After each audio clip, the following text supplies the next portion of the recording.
looking at what was happening in the crafting of the Constitution and in the ratification conventions, particularly the one in Virginia. So, in the crafting of the U.S. Constitution, you have the power of the southern states weighing in, demanding protection of slavery in the U.S. Constitution as the payoff for them being willing to sign on to this thing called the United States of America, to end up with that Second Amendment.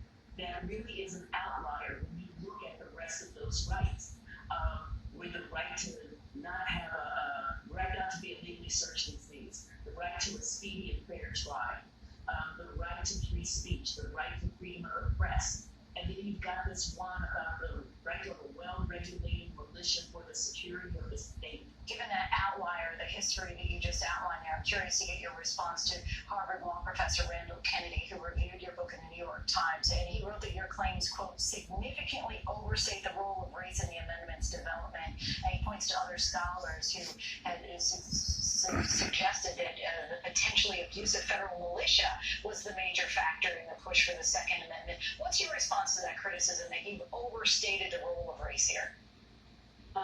Racism is so powerful at this time. This is why you have the 3/5 clause. This is why you have the Atlantic 20 years extension on the Atlantic slave trade.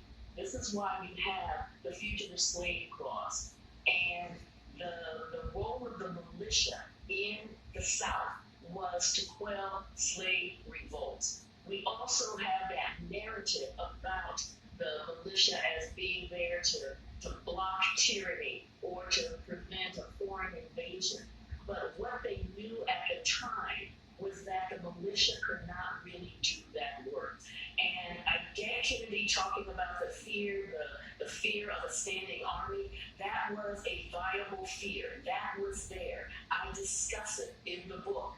But I also discuss how we, by 1947, when we get the National Security Act, the U.S. has created the Department of Defense and has really gotten rid of that fear of a standing army. What we haven't gotten rid of, however, is the fear